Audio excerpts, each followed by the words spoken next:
Hi, I'm Gavin, I'm Ryan. and welcome back to the S.O.U.N.D Project.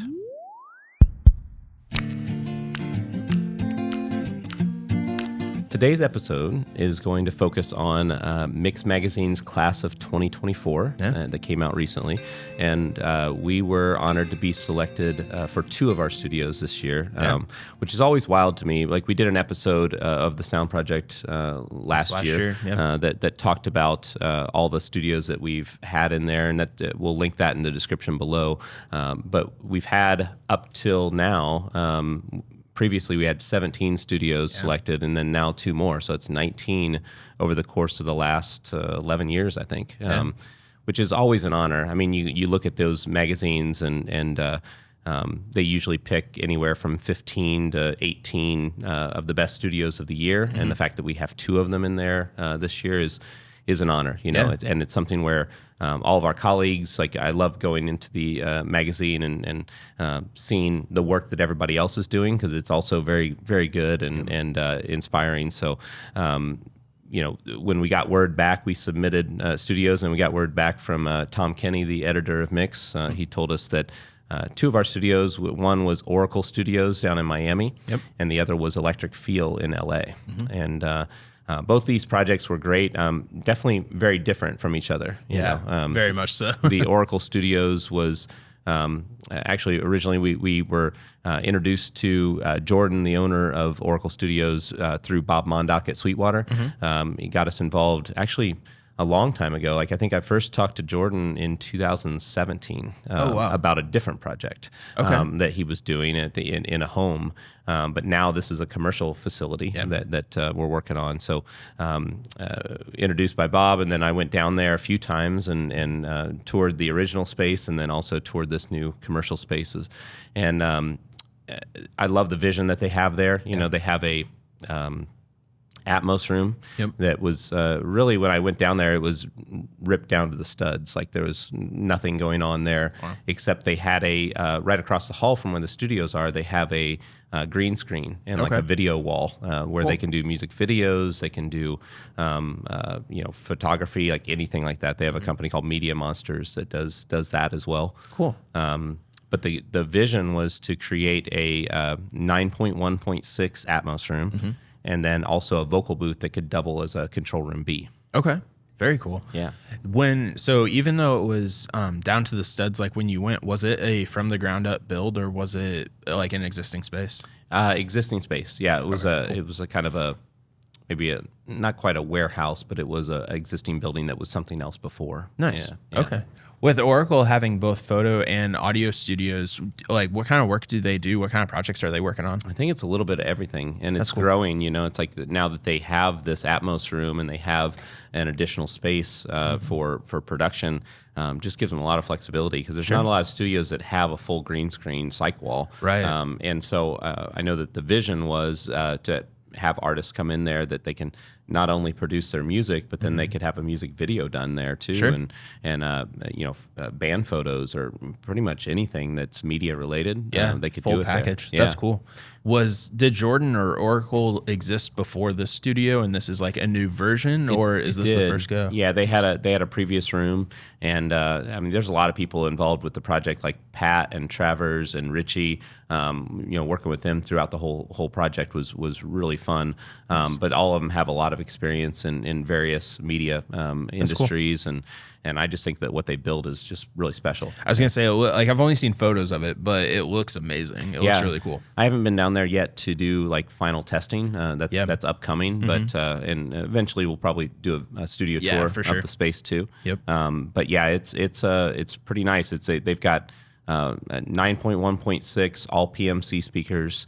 And that's in their A room. The B room is mostly used for voiceover and maybe some light tracking and things like that. But some challenges that we had with that space, like we got involved actually a little bit late, because they had some plans that were done already, but they brought us in as kind of a second opinion. But then we ended up doing the whole project and kind of redoing some things, because there was some things that were done in the original plans that actually weren't to code, and so we had to change up the construction plan and make sure that everything was safe, because the way that it was done was not. Miami has, like every city, Miami has different codes than the next place, and we ended up working with a structural engineer to make sure that it was going to be safe, because we're hanging the ceiling on channels, and there's a lot of mass that we need to isolate the room with. Yep.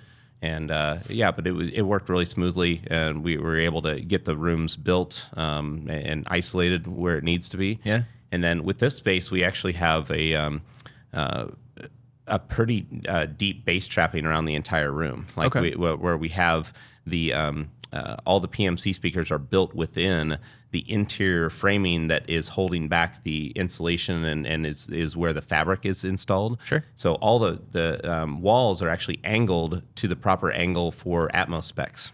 Okay. So like the speaker itself, it's not that the speaker is on stands angled at the listener. Right. The wall is actually angled. I say wall, but it's actually just fabric. Right. It's like a skeleton that holds back all the insulation. But there's some sections where it's just on the wall, not even just in the corner, but on the wall, it's 18 inches, 2 feet thick. It's like it's a really cool space.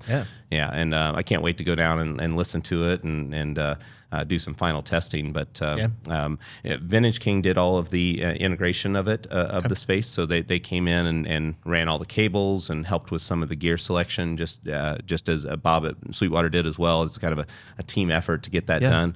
But yeah, it's just a really cool spot, and can't wait to go down and check it out. Nice. Yeah, I'm excited to see like a video of it again. Like I've just seen the pictures, so yeah, I'm excited for that one. Yeah, that one was really cool too with the rendering services that we do. It's like getting that look. I know that sometimes we joke that it kind of looks like a stormtrooper. It's like a lot of white and some black mixed in, and there was even like a custom producer desk that we just made up in SketchUp, and then they had some local builder build that thing. And but there's LED lighting, so you can really change up the look. And with that white fabric, it really brings that color out. Yeah, for sure. Yeah, so that's one that like with the renderings on my like initial calls with people, like that rendering always gets showed. Like it's just that is one of my favorite looking studios. It's really cool. Yeah, it's very, very cool, and it's something where there wasn't a ton of back and forth on that one. Like like we kind of nailed it early on in the process. Nice.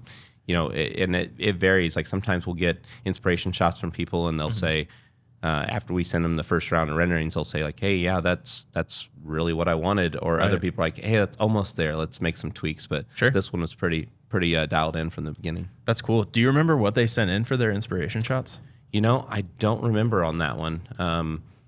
I know that there was a lot of white. A lot of white studios in the inspiration shots, but and obviously LEDs. I think some of the studios that we had done, like Studio 4136, and then Crowder, and some of those were in there too. But nice. They're thrilled with it. Like I just can't wait to get down there. Yeah. So then the other one that was selected this year is Electric Feel out in LA. That's right. Yeah, we've been working with Electric Feel for a long time. Like we worked on Louis Bell's studio. Yep. Also helped out with some other projects here and there that they just have. But when it came time to help with their LA studio, the one in Hollywood, it was really cool experience, because that room has been responsible for a lot of hits. Yep. It's like, and it's got a history of its own that even dates previous to Electric Feel that we don't even know about. We have a little glimpse here and there of what might have happened there, but there's not a lot of records. But Electric Feel, for those who don't know, that's the management company that manages Post Malone and many other artists as well. And so Post Malone did most of his work in that studio. Louis Bell, who's a just amazing producer, like that was his home base for many years, and he produced a lot of great hits out of that space. So, but they were just basically in the need for a refresh, and not just aesthetically, but they wanted to improve the acoustics while they did it. So, actually, back maybe a year or two before we started working on the acoustics upgrade, they actually had an issue with sound isolation, going to the room above. Okay. So for many years, as they were operating in there, they didn't have a problem because the company above did a lot of work. They just had a 9 to 5 job. Okay. Like it was, and the studio is mostly booked in the evenings and well into the morning, like early morning hours. So they never had any sound isolation issues because no one was up there when the studio was really, really bumping. And then a company moved in above them that does a lot of work in Asia, and so their schedules flipped, and so. It was pretty bad. Like it was to a point where we joked around about how if someone had a glass of water on their table, rattling. It was like Jurassic Park where you see the ripples of the. I don't know if you remember that scene, but and even I got some videos from Nick and Danielle are the main contacts at Electric Field that we work with, and just love those guys. Yeah, they're awesome. But they sent some videos of just like. Anything on a desk was just rattling when the studio was going. So obviously that was a problem, and we actually went through many different iterations of trying to figure out how we could isolate their studio without completely tearing it down. And that was a challenge. And ultimately, they came up with the best solution, which was to buy that office and move in for their own purposes, like have offices for people from Electric Field there. And that's. Not every time you have that luxury to do that. Right. But when you do, it solves a lot of issues, actually cheaper than it would have been to try to isolate the studio. Sure. Yeah. That's one that visually, it's crazy how different. Like, I had the first time I saw that studio was like pretty much down to the studs, like very much in a construction phase. Yeah. And then I saw it again when it was completed, and it looks amazing. But then it was after I saw the new completed version that I saw what it looked like before, and it's like, whoa, this is totally different than what it used to be. Yeah, I mean, because I went out there when I was working on the Lewis Bell project. Yeah. I stopped by their studios back then just to check it out because it was a room that Lou had worked in for so long. Sure. And I knew he loved that room, and I wanted to make sure that his new room had a similar type of feel, or I wanted to also listen in that space and make sure that any sort of characteristics of that space that I could imitate in his room, I wanted to try to do that. So I had gone there many years ago and had seen it in its original state. And it's funny how you walk into that room, and I was impressed with it when I first walked in, but you see the after photos now of how we transformed it, and it's night and day. Like it's a totally different space. And one of the biggest things with that project is that we ended up having to rework the soffits in the front of the room because they had soffit-mounted Genelec speakers, and they wanted to upgrade to the newest version. I think it's the 1235As is what they were going with. And the soffit, which was, I believe, there when they purchased the property, they weren't built very well. Like it was just a single layer of drywall, I believe, and it's funny because the speakers were actually screwed into the framing. Like there's no like decoupling or anything like that. Okay. It was just it wasn't done to spec like we normally do. Sure. And it's funny because I mean they did great work out of that space, but it's like to know that they could be even better than what they had was pretty exciting. So we ended up taking everything out, like just ripping down the soffits and rebuilding from scratch, and ended up putting it on more of an angle to angle the speakers down at the listening position because the previous configuration, it was kind of skewed more for the people that are sitting in the back of the room, which is good if you don't typically mix on those, if you're mixing on near fields and just have those for when you're showing the client what's going on. But they're mixing on these, and so we wanted to make sure that the equilateral triangle for the listener, for the mix engineer would be correct. So we changed up the angles. We also built it with, I think there's maybe 4 layers of material on that wall because you don't want to have it too thin because then that becomes a baffle that can end up changing your low frequency response. You want that wall to be really solid so that you get the full benefit of having soffit mounted speakers. So kind of in that same vein, I know this isn't the topic of this episode, but where you mentioned that the soffit mounted speakers were screwed into the wall and there was no decoupling. Do you want to briefly talk about why that's so important or why that matters? Yeah, I mean, well, two things. They're having that isolation issue. It made a lot of sense when we started digging into the problem, is that the fact that the speakers are screwed into the framing, that framing is going to get excited by those vibrations and travel up the framing into the ceiling, into the space above.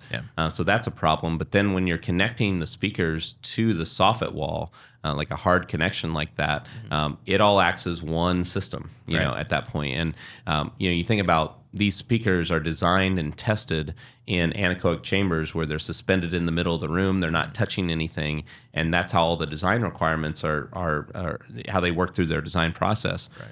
But then you put them in a real room and you screw them into your studs and you're totally changing the response of it. Yeah. And so it's important to make sure they're decoupled. So like we used from ISO Acoustics, we used their mounts. I believe the Titan mounts is what we used in there. Okay. And also strap the speakers down so that they don't walk out of the wall when you turn it up too loud and that vibration. Obviously, they couldn't do that before because they were screwed in. Right. But you also want to have a balance between safety and decoupling at the same time. That makes sense. Yeah. So then back to the room itself. That's one of those rooms that, or the studio as a whole, because they kind of have like a seating area and then they have a couple smaller production rooms and things like that. But when you walk in there, it's just comfortable. Like the main room feels like a living room to some degree. Yeah. There's a really comfortable couch back there. Like it's just a comfortable vibe in there. Yeah, it's all part of the vibe of that studio is that you walk in, you feel like you're at home and you're just ready to work. And what was really nice too is that not only the A room did we improve and the vocal booth attached to it, but then there's Studio B that shares a window with Studio A.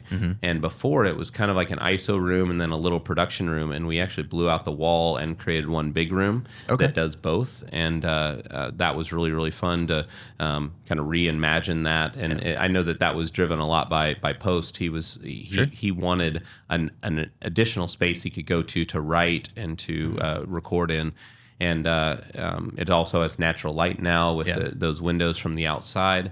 And I do want to mention that like most of the acoustical treatment upgrades were done by Nyback Builds. Yeah. And Josh and his team just killed it with not only following our plans and doing what we needed to do for the acoustics of the room, but then all of their work always looks just so pristine and clean, and that's what that studio needs. Yeah. And especially, they did a phenomenal job in there. It looks so good. Yeah. And their the cloud that we added above the mix position, because previously they did not have a cloud in the control room A. They just had like these, it's kind of like old style, like glued on drop tile ceiling tiles, you know, and so but the room really needed a cloud to take care of some of the first reflection points and some of the low end issues that were in there. Sure. And they did their signature cloud with the LED perimeter on it, and just turned out phenomenal. Yeah. And those guys are really fun to work with too. Like, I mean, Nick and Danielle are awesome. Like, Josh is awesome. Like, I mean, it's just a cool team. But again, I every time Mix Magazine comes out, even though we've had one in it every year since 2013, at least one or two. One time last year we had three.